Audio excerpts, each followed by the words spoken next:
Okay mga kababayan, Chris Ulo po at welcome back po ulit dito sa ating YouTube channel. Nako, ito na mga kababayan, mga ka-analyze. Aminin ho kasi natin kapag ho pinag-uusapan ang ICC at maglalabas na naman daw ho ng warrant o pares about ho dito sa kasong crimes against humanity at isusunod hong aarestuhin. Isusunod hong aarestuhin dito kay Digong, ang naiisip po natin, walang iba kung hindi ito si Senador Bato de la Rosa. Pakinggan nyo ho ang balitang ito, mga kababayan, na kung saan, siguradong iyak na naman ho ang mga didishit ho dito.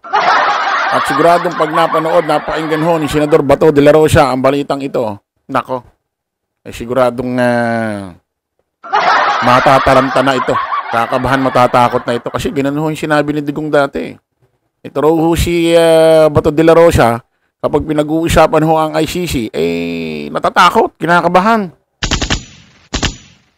Kapag nga pinag-uusapan ho yan ng mga press, ina-ambush interview siya, about ho rito sa mga ICC, warrant, umiinit ho ang ulo, nag-iiba ho yung timpla.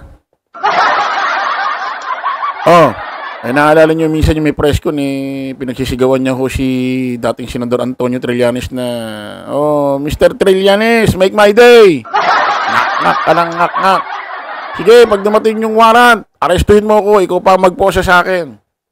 Ngayon, mga kababayan, tignan ho natin kung tototohanin ho yan ni Senador Bato de la Rosa. Pakinggan nyo ho ito, mga kababayan. Siyempre, malaking ginhawa ang dulot nito dahil una, siguradong pwedeng mag-proceed ang kaso laban kay Duterte. May isa na lang katangitanging issue tungkol sa fitness to stand trial. At pangalawa, pwedeng tumuloy ang investigation na sinimulan nga ng 2021, hindi pa tapos hanggang ngayon.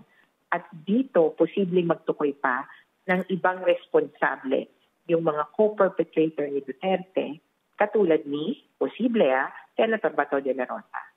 Nako. So after po nito, Attorney Conti, ay magsisimula na, pwede nang maglabas ng warrant of arrest or summons sa mga posibleng kasama pa dito sa iniimbestigahan po? Well, I would say that the prosecution is now emboldened, empowered to apply. So sila ang mag-a-apply kasi muna ng warrant of arrest kung hindi pa nila nagagawa.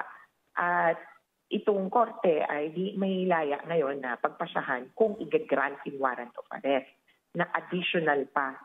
Kumbaga medyo mas may ka na dito, mas may confidence na hindi na naman, na malinaw na may kapangyarihan ka. Kasi itong tanong na to, may kapangyarihan ka ba at all na magpasya ng kahit na ano patungkol dito?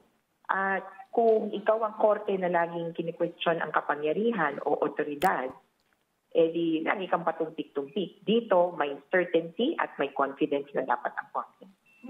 Attorney Conti, gaano kabigat yung legal na epekto ng desisyon ng ICC sa kaso laban po sa dating Pangulo? Kasi di po ba yung ruling ng ICC Appeals Chambers ay final at binding na? Opo, yung appeals chamber ang parang Supreme Court nila. Sa ngayon, aakyat itong defense, I would assume, sa appeals chamber para questionin ang desisyon ng pre-trial chamber. Oh, okay. Kaya may pagkakataon pa para kumbaga mabaliktad ito. Pero unlikely alam nyo, sa buong konteksto, sa buong sitwasyon internationally, maraming nakaabang dito sa question na ito. Dahil may mga gustong umalis ng ICC rin. Mag-withdraw sila at in the hopes na matatakpan o mababaliwala ang mga nagawa na nila kung sakasakali. 3 West African states and Hungary. Pero sa nakita nilang ganito, hindi mo basta-basta matatakasan ang mga ganitong pagpapanagot. Nandyan din yung issue ng Israel. Kini-question nila yung jurisdiction ng ICC over the Palestinian territory. Sabi nila, hindi naman totoong bansa yan. Natalo din sila doon. Kaya itong pagpuposisyon ng ICC sa kanyang lakas, sa kanyang otoridad, ay palagay ko napapanahon at tama lamang sa buong pangkalahatang sitwasyon na may mga bansang gustong umariba sa paggawa ng unspeakable crime. Ito pong sinasabi, klaruhin ko lamang po para mas maintindihan ng ating mga kababayan, ay pwede pang iapila sa ICC Appeals Chamber ito pong huling na desisyonan. Yes. Ang huli po, sa totoo, yung dalawang huling na desisyonan. Oh, okay. Kung maalala po natin na malaki, di ba? Yung, actually, 3 pa pala, no? May Okay. 3 desisyon na makikita sa website ng ICC ngayon. Ito, nakatunghay ako. Yung defense challenge, tapos nung October 16 last week, nilabas din yung tanong or desisyon tungkol sa pag-appoint ng experts para dun sa fitness to stand trial. Nagbigay din sila ng mga deadline. Yung isa pang desisyon, yung desisyon na i-disqualify yung prosecutor. Lahat ito ay pagpapasya ka lang ng pre-trial chamber at kung maayos na maisampa ng defense ang kanilang apela, tutungtong ito sa appeal chamber. So, kailangan po ng final decision mula sa ICC Appeals Chamber bago po masabing legally na cleared na po ang landas para ipagpatuloy ng ICC prosecutor yung formal investigation? Alam nyo, hindi. Dito sa ICC, dahil may ganito ng pagpapasya yung pre-trial chamber, si pre-trial chamber, tuloy-tuloy lang ng trabaho. Okay. Hindi pwedeng makaantala yung paghihintay sa desisyon ng appeal chamber. At anyway, mabilis din naman magpasya dito sa ICC. On the maximum 120 days para pagpasyahan ng anuman. No, ayan ho, maliwanag mga kababayan, mga ka-analyze. Galing ho kay Attorney Cristina, no? Tama, yung first name niya, Cristina Conti. Ha? Mukhang may lalabas. Ha? Mukhang may mabibigyan na naman ng warrant. Kasi mga kababayan, sa totoo lang sabi ko nga dati, pwedeng isisi kung gugustuhin ni Digong, pwedeng isisi ni Digong. Kay Senador Bato de la Rosa lahat Kasi ang inutos lang naman ni Digong, war on drugs. Sa PNP chief. Ngayon, si PNP chief na ang bahala sa kanyang mga tao. Yung mga pulis na nasa baba niya, yung magpapalaganap ng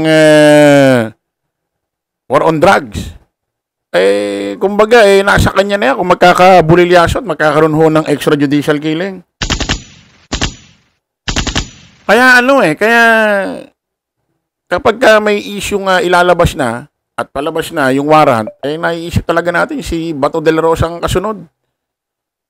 At according kay dating Senador Antonio Trillanes, posible talagang itong si Senador Bato de la Rosa ay mababaan ho ng warrant ngayon. At next year, si Bongo. May mga ganitong video nga pakinggan nyo. May mga ganitong video nga si Bato de la Rosa ha?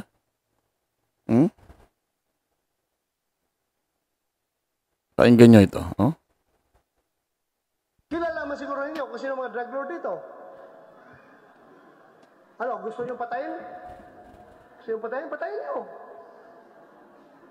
Pwede man kayo pumatay dahil wala man kayo man ang biktima. Puntahan ninyo. Buhusan nyo ng gasolina. Yung bahay, sindihan ninyo. Sipin nyo, no? PNP chief, suot-suot yung ranggo ng 4-star. Suot-suot yung uniforme ng PNP chief. Dala yung ranggong 4 na star. Tapos ganito ko tinuturo. Pwede daw pumatay ang taong bayan. Nagtuturo pa mansunog. Sunugin nyo, buhusan nyo ng gasolina.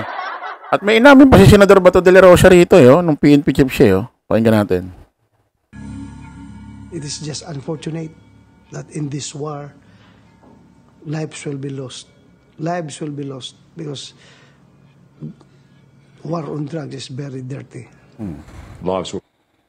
Ayan maliwanag War on drugs is very dirty. At po pwedeng may mga mamatay daw talaga, mawalan ho ng buhay.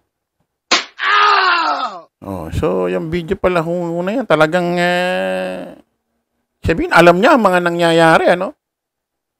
According ho sa mga mainstream media, nasa 20 plus o 30 plus, 30,000 plus ang namatay ho sa war on drugs, extrajudicial killing. Sabi naman daw ni Senador Bato de la Rosa sa kanilang panunungkulan, nasa 6,000 lang daw. Oh. Hinahanap nga yung 6,000 na baril kasi kung nanlaban lahat yan, dapat mayroong 6,000 na baril na na-recover. Dapat iba-iba yan. Nasa na? Nasa na yung 6,000 mahigit na baril na nanlaban na 6,000 mahigit. Oh. Okay, baka may magsabi kasi ulo, tinapit nyo na naman yan. Wala pa rin yung warrant ni Senador Bato de la Rosa galing ICC. Yan nga ang dapat gawin, itapik na itapik para mangyari. Law of attraction yan, manifesting yan. Kita mo kay Digong. Diba, natatandaan nyo, natagalan din kayo dati. Puro tinapik ng vlogger. Warrant, kahit wala pa. Pakita nyo nangyari, biglang dumating. Law of attraction, manifest. Tingnan mo nangyari, di ba? Oh. Kita-kita ulit tayo sa panibagong vlog. Bye-bye po.